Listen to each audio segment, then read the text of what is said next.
Hello दोस्तों, कैसे आप सभी। मैं अरविंद आप सभी साथियों का एक बार फिर स्वागत करता हूं आपकी अपनी क्लास अरविंद सर साइंस में। दोस्तों कैसे आप सभी, उम्मीद करता हूं आप सब लोग बहुत अच्छे होंगे।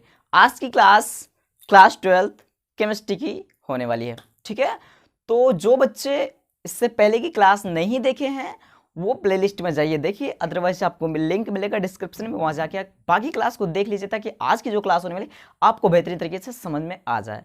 हालांकि मैं अपनी पूरी कोशिश करूंगा आपको समझाने की, बट ये बेहतर होगा कि आप जाके उस क्लास को देख लें ताकि पूरे चैप्टर की जितनी बातें हैं सब आपको अच्छे से समझ में आ जाए। ठीक है, तो हर चीज़ आपको समझना बहुत ज़्यादा जरूरी होता है। ठीक है, तो आज की जो क्लास है मैं इसलिए बोल रहा हूँ ताकि आज की जो क्लास है वो मैं आज जो पढ़ाऊँगा कुल मिला के वो थोड़ा डिपेंड होगा प्रीवियस कुछ आपके लॉ हैं उस पर डिपेंड है।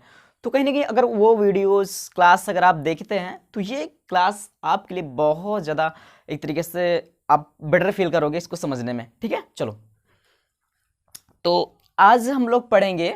ठीक है, देखो प्रीवियस क्लास में हम लोगों ने राउल्ट्स लॉ पढ़ा था और उस पर उससे रिलेटेड हम लोगों ने कुछ न्यूमेरिकल भी सॉल्व किया था। ठीक है, मैंने बोला अगर नहीं देखो क्लास जाके आप देखिए। ठीक है, चलो तो आज की जो क्लास है हम लोग क्या पढ़ेंगे, आदर्श विलयन के बारे में। ठीक है मेरे भाई, क्या पढ़ेंगे आज हम लोग, आदर्श विलयन मीन आइडियल सॉल्यूशन। तो ये आइडियल सॉल्यूशन क्या होते हैं, मीन आदर्श विलयन क्या होते हैं। ठीक है, इसको हम समझेंगे। देखो आपका कोई भी विलयन हो, ठीक है, आपका कोई भी विलयन हो उसके लिए कुछ कंडीशन है। अगर उस कंडीशन को विलयन फॉलो करते हैं तो आदर्श विलयन के अंतर्गत आते हैं, नहीं फॉलो करते तो फिर अनादर्श विलयन के अंतर्गत आते हैं। तो फिलहाल में हम लोग समझेंगे अभी आदर्श विलयन क्या होता है। तो देखो भाई कोई भी विलयन हो, ठीक है, कोई भी विलयन हो आपका, मैंने बोल दिया कोई भी विलयन, चाहे आपका वो द्रव का हो, ठीक है, चाहे आपका द्रव ठोस का हो, ठीक है, चाहे आपका द्रव ठोस का हो। समझ में आ रही बात है। तो आपके चाहे कोई भी विलयन हो, अगर जो हम यहां कंडीशन लिखने जा रहे हैं अगर उनको फॉलो करते हैं तो आदर्श विलयन के अंतर्गत रखे जाते हैं, मीन वो आदर्श विलयन होते हैं। तो आदर्श विलयन क्या होते हैं, ठीक है, तो कोई भी विलयन जो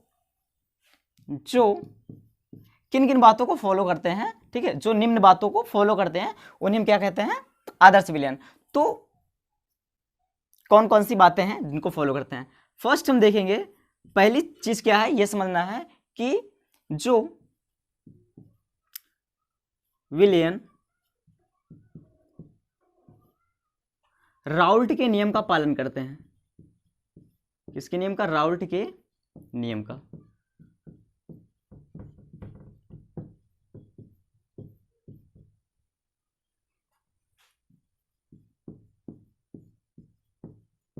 तो कोई भी विलयन जो, ठीक है,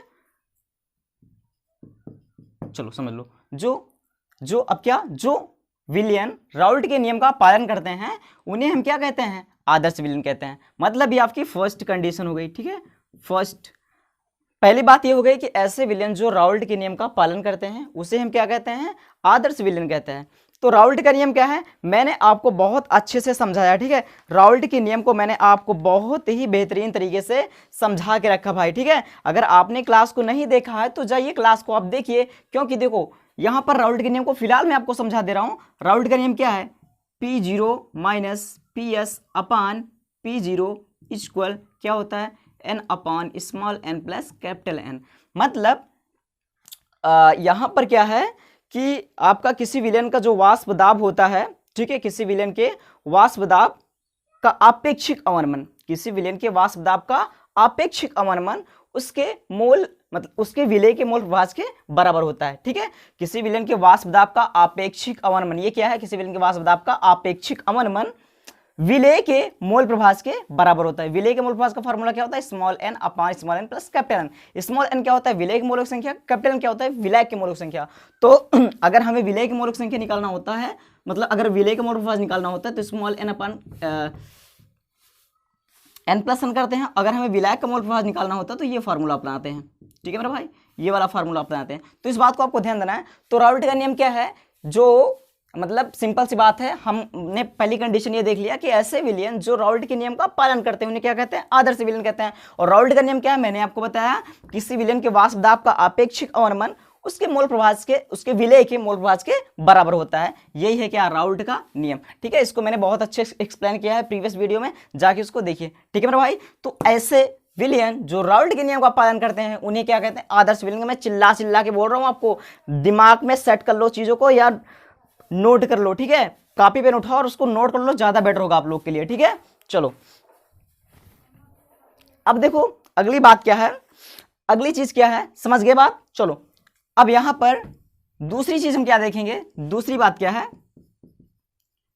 दूसरी बात यह है कि ऐसे विलियन, ठीक है, ऐसे विलियन जिनका डेल्टा एच, मतलब जिनके डेल्टा एच की वैल्यू क्या होती है, जीरो होती है, ऐसे विलेन जिनके डेल्टा एच की वैल्यू क्या होती है, जीरो होती है, उसे हम क्या कहते हैं, उसे भी हम क्या कहते हैं, आदर्श विलेन कहते हैं। अब ये डेल्टा एच का मतलब क्या होता है, ठीक है मेरे भाई, डेल्टा एच का मतलब क्या होता है, डेल्टा एच क्या होती है, डेल्टा एच जो होती क्या होती है, एंथैल्पी होती है। क्या होती है, एंथैल्पी। अगर इसको समझो, अगर डेल्टा एच का मान कोई भी रासायनिक अभिक्रिया, ठीक है, कोई विलयन कुछ भी हम करते हैं, कोई भी अभिक्रिया करवाते हैं, तो डेल्टा एच क्या है, उसकी एंथैल्पी है। ठीक है, उसकी अभिक्रिया क्या है, एंथैल्पी। तो अगर एंथैल्पी का मान मीन डेल्टा एच का मान अगर जीरो आता है तो इसका मतलब क्या हुआ, अब डेल्टा एच का मान अगर पॉजिटिव आता है तो इसका मतलब क्या हुआ, अगर डेल्टा एच का मान नेगेटिव आता है तो इसका मतलब क्या हुआ, इसको हम लोग बहुत अच्छे से समझेंगे। तो फिलहाल में हमारी कंडीशन क्या है, डेल्टा एच का मान जीरो होना चाहिए, तभी वो आदर्श विलेन के अंतर्गत रखा जाएगा। तो यहां पर समझो डेल्टा एच की वैल्यू अगर पॉजिटिव आती है तो समझ लो कि उसमें क्या हो रही है, ऊष्मा अवशोषित हो रही है। क्या हो रही है, ऊष्मा अवशोषित हो रही है। क्या हो रही है मेरे भाई, ऊष्मा अवशोषित हो रही है। अगर डेल्टा एच का मान नेगेटिव आया है, माइनस में आया है, तो इसका मतलब क्या हो रहा है मेरे भाई, ऊष्मा क्या हो रही है, उत्सर्जित हो रही है। क्या हो रही है, ऊष्मा उत्सर्जित हो रही है, मतलब ऊष्मा क्या हो रही है, निकल रही है। ऊष्मा क्या हो रही है, निकल रही है। तो ऐसी अभिक्रिया जिसमें ऊष्मा अवशोषित होती है उसे हम क्या बोलते हैं, उसे हम बोलते हैं एंडोथर्मिक रिएक्शन। क्या बोलते हैं, एंडोथर्मिक रिएक्शन। प्रॉपरली आप लोग को, ठीक है, सब कुछ आपको विजिबल है। ठीक है, चलो तो यहां पर आपने क्या देखा कि जब डेल्टा एच की वैल्यू क्या होती है, पॉजिटिव होती है, तो क्या होती है, वो एंडोथर्मिक रिएक्शन होती है, जिसे हम क्या बोलते हैं, ऊष्मा शोषी अभिक्रिया। क्या होते हैं, ऊष्मा शोषी अभिक्रिया बोलते हैं। क्यों, क्योंकि इसमें क्या हो रही है, ऊष्मा अवशोषित हो रही है। बातें समझ में आ रही है। तो डेल्टा एच पॉजिटिव होने पर क्या होता है, ऊष्मा अवशोषित होती है और उस अभिक्रिया को क्या बोला जाता है, ऊष्मा शोषी अभिक्रिया। क्लियर बात है। चलो नेक्स्ट चीज अब यहां पर देखो आप, अगली बात क्या है आपकी यहां पर, अगली बात यहां पर है कि अगर ऊष्मा उत्सर्जित हो रही है तो इसका मतलब है कि डेल्टा एच की वैल्यू नेगेटिव होगी। जाहिर सी बात है यार कि अगर कोई चीज ऑलरेडी मतलब उसमें से निकल रही है तो जाहिर सी बात है कम होगी, और कम होने के लिए हम क्या यूज करेंगे, माइनस यूज करेंगे। तो जिसमें से ऊष्मा उत्सर्जित होती है उसे हम क्या बोलते हैं, ऊष्मा क्षेपी अभिक्रिया, मतलब एक्सोथर्मिक रिएक्शन। क्या बोलते हैं मेरे भाई, एक्सोथर्मिक रिएक्शन, मतलब ऊष्मा क्षेपी अभिक्रिया। क्या बोलते हैं इसको, ऊष्मा क्षेपी अभिक्रिया। तो अब यहां पर हमने देख लिया, जब ऊष्मा अवशोषित होती है तो डेल्टा एच की वैल्यू पॉजिटिव होती है, जब ऊष्मा उत्सर्जित होती है तो डेल्टा एच की वैल्यू नेगेटिव होती है। तो कहीं ना कहीं अगर आप जीरो रख रहे हैं तो इसका मतलब हमें कुछ तो समझ में आ रहा होगा। अरे भाई कुछ तो समझ में आ रहा होगा, इसका मतलब है कि उन दोनों विलयनों को हम मिलाएंगे। उनको अगर हम मिलाएंगे तो उस दौरान ना तो ऊष्मा अवशोषित होगी और ना ही ऊष्मा उत्सर्जित होगी। समझे बात को, ना ऊष्मा अवशोषित होगी और ना ही ऊष्मा उत्सर्जित होगी। इसका मतलब कि ऐसे विलयन जिनको मिलाने के दौरान, मिलाने पर क्या होता है, ना तो ऊष्मा अवशोषित होती है और ना ही ऊष्मा उत्सर्जित होती है, मतलब ना तो एब्जॉर्ब करती है ना तो निकालती है। ऐसे विलयन जो होते हैं वो क्या कहलाते हैं, आदर्श विलयन कहलाते हैं। तो आई होप आपको दूसरी कंडीशन भी भरपूर तरीके से समझ में आ गई होंगी। ठीक है, चलो कोई भी बातें अगर आपको परेशान कर रही हो, ना समझ में आई हो, तो मेरा भाई कमेंट जरूर कर देना। ठीक है, चलो उसके बाद थर्ड, थर्ड कंडीशन क्या है, पहली दूसरी बात हम लोगों ने देख लिया, तीसरी बात क्या है मेरा भाई, डेल्टा वी मिक्सचर मीन मिश्रण बराबर क्या होना चाहिए, 0। अब लो ये क्या हो गया, ये क्या हो गया भाई, कुछ नहीं हुआ, कुछ नहीं हुआ, जरा समझो। जिस तरीके से यहां पर हम लोगों ने देखा था कि डेल्टा एच की वैल्यू 0 होने पर ना तो उष्मा अवशोषित होती थी ना उष्मा उत्सर्जित होती थी, वैसे यहां भी है कि अगर दोनों विलयनों को हम मिलाते हैं, ठीक है, दोनों विलयन क्या करते हैं, मिलाते हैं, तो ना तो इसका वॉल्यूम मीन आयतन, ना तो आयतन बढ़ेगा और ना ही आयतन घटेगा, मतलब ना तो बढ़ेगा ना तो घटेगा। इसका मतलब डेल्टा वी बराबर, इसीलिए तो 0 आया है। तो जब डेल्टा वी बराबर 0 आया है तो इसका मतलब ना तो आयतन इसका बढ़ेगा दोनों को मिलाने पर और ना ही घटेगा। समझ में आ गई? तो राउल्ट का नियम, सॉरी, आदर्श विलयन आपके दिमाग में आई होप कूट कूट के भर चुका होगा, ठीक है। तो कोई भी विलयन चाहे द्रव द्रव हो चाहे ठोस ठोस हो, तो जो विलयन राउल्ट के नियम का पालन करते हैं क्या हो जाएगा आपका, ठीक है। यहां मैं ऐसे लिख दूं इस चीज को, जो अब ये बात हो जाएगी, ठीक है। जो विलयन राउल्ट के नियम का पालन करते हैं वो आपके क्या होंगे, आदर्श विलयन। और जो जिनका मतलब मान क्या होता है, डेल्टा बराबर क्या होता है, 0 होता है, वो भी आदर्श विलयन होते हैं।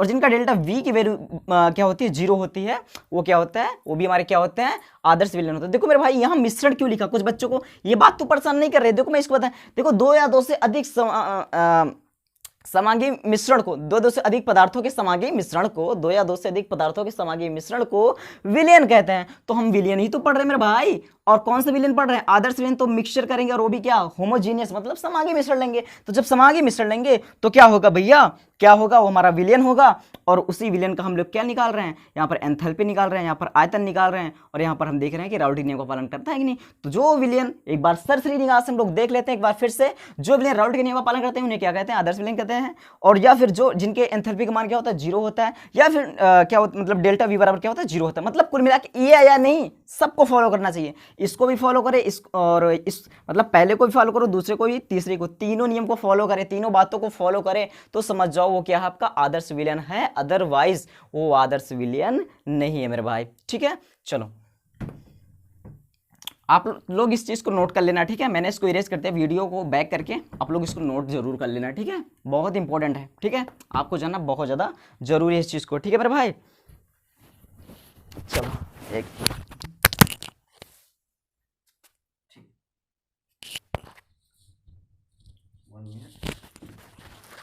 क्यों गिर गया भाई,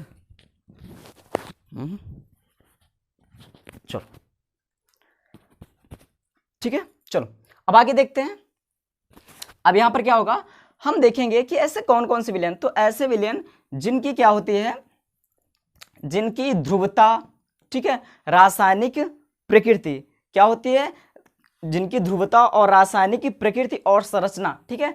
तो ऐसे द्रव युग्म, ऐसे द्रव युग्म जिनकी क्या होती है, ध्रुवता, रासायनिक प्रकृति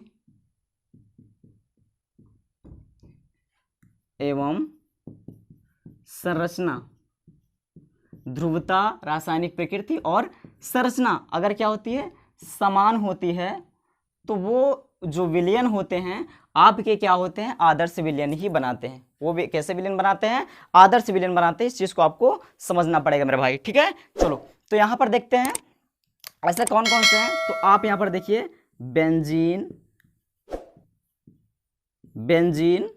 एंड आपका टालुइन।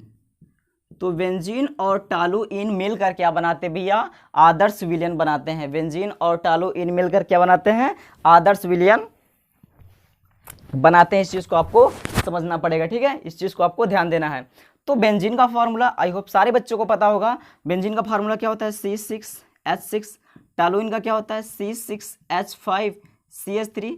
दोनों की अगर मैं संरचना बना के दिखाऊं, मतलब सिंपल सी बात है भाई, बेंजीन और टालुइन को मिलाएंगे तो हमारा कैसा विलयन बनाएगा, आदर्श विलयन बनाएगा। बहुत ही सिंपल सी बात है, समझ में आ रही बात है। चलो तो बेंजीन का स्ट्रक्चर आपने देखा होगा, इस तरीके से होता है। ये क्या हमारा बेंजीन है। और इस तरीके से अगर हम टालुइन का देखें तो टालुइन का देखते तो क्या होता है, CH3। इसीलिए इसका फॉर्मूला क्या होता है, C6H6। इसका क्या होता है, C6H5 CH3, क्योंकि यहाँ CH3 जुड़ा इसलिए आपका एक हाइड्रोजन कम हो गया। ठीक है मेरे भाई, तो बेंजीन और हाइड्रोजन को मिलाएंगे तो क्या होगा, आदर्श विलयन बनाएगा। समझ में आई बातें? चलो आगे देखते हैं।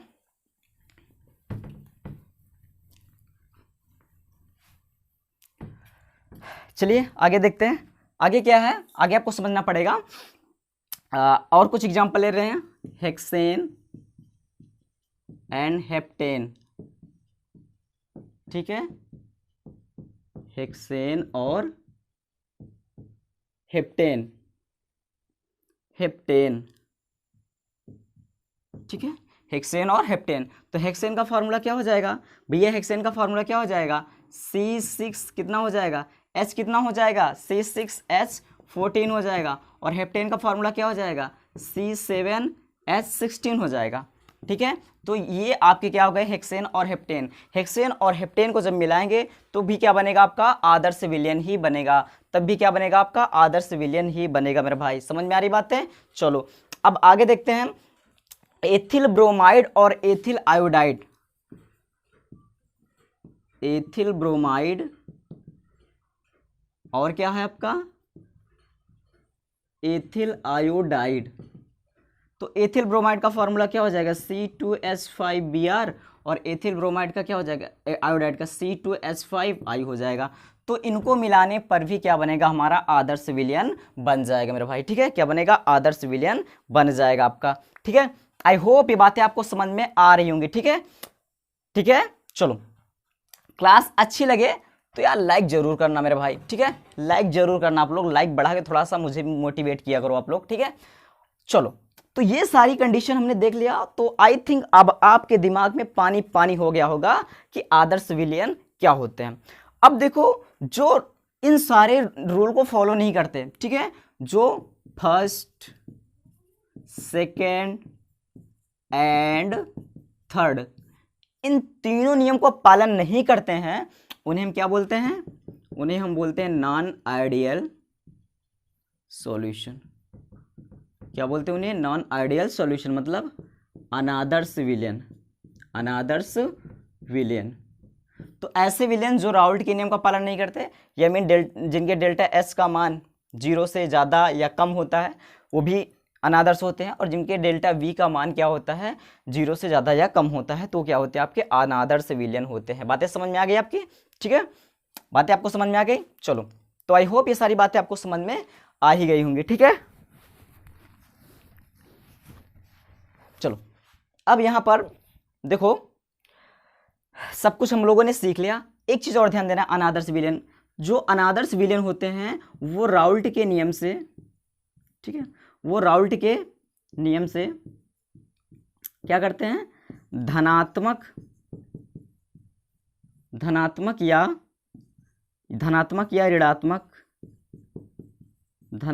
ऋणात्मक विचलन प्रदर्शित करते हैं। तो अनादर्श विलयन क्या करते हैं, राउल्ट के नियम से धनात्मक या ऋणात्मक विचलन प्रदर्शित करते हैं। ठीक है मेरे भाई, आई होप इतनी बातें आपको समझ में आ गई होंगी। अगर आपको आदर्श विलयन अगर अच्छे से क्लियर हो गया यार, तो प्लीज आप लोग लाइक करके मेरे हौसले को 7वें आसमान पे पहुंचा दीजिए। ठीक है, ठीक है, 7वें आसमान पे मेरे हौसले को पहुंचा दीजिए, ताकि आपके लिए मैं ऐसे डेली वीडियो लाता रहूं। ठीक है, और आप लोग की पढ़ाई प्यार से अच्छे से होती है मेरे दोस्तों। ठीक है, तो कमेंट में जाना, कमेंट बॉक्स में जाना, कमेंट जरूर करना। क्लास अच्छी लगी हो तभी बताना, बुरी लगी हो तब बताना, यार कैसी भी लगी हो जरूर बताना। ठीक है, अच्छी लगी तो लाइक करना, अच्छी ना लगी तो डिसलाइक भी करना, लेकिन कुछ ना कुछ जरूर करना। ठीक है मेरे भाई, चलो। और अच्छी लगी हो तो यार अगर आपने देखा तो अपने दोस्तों को भी बताओ। ठीक है यार, प्लीज़ आप ही लोग तो माध्यम है, और कौन करेगा, आप ही लोग इसको शेयर करो। ठीक है, लाइक करो, आप ही लोग तो करेंगे। ठीक है, और कौन करेगा, कोई दूसरा थोड़ी नहीं करने आएगा। तो प्लीज़ यार जितना हो सके क्लास को आप लोग शेयर करो। और अभी तक चैनल को सब्सक्राइब नहीं किए हो तो चैनल को सब्सक्राइब करके बेल आइकन को प्रेस करना, और साथ में ऑल वाले ऑप्शन को प्रेस करना, ताकि जो भी क्लासेस मैं करवाऊँ आप सबके पास सारा नोटिफिकेशन पहुंच सके। ठीक है, बच्चे क्या करते हैं, सब्सक्राइब तो कर लेते हैं लेकिन ऑल वाले ऑप्शन पर क्लिक नहीं करते, इसलिए उनको सारा नोटिफिकेशन कभी कभी मिल नहीं पाता। ठीक है, तो आप लोग सही से अच्छे से सब्सक्राइब कीजिए और अपने दोस्तों से भी सब्सक्राइब करवाइए। ठीक है मेरे दोस्तों, चलो क्लास कैसी लगी फिर से बोल रहा हूँ, बताना जरूर। मिलते हैं अगली क्लास में, तब तक के लिए bye bye, take care, thank you.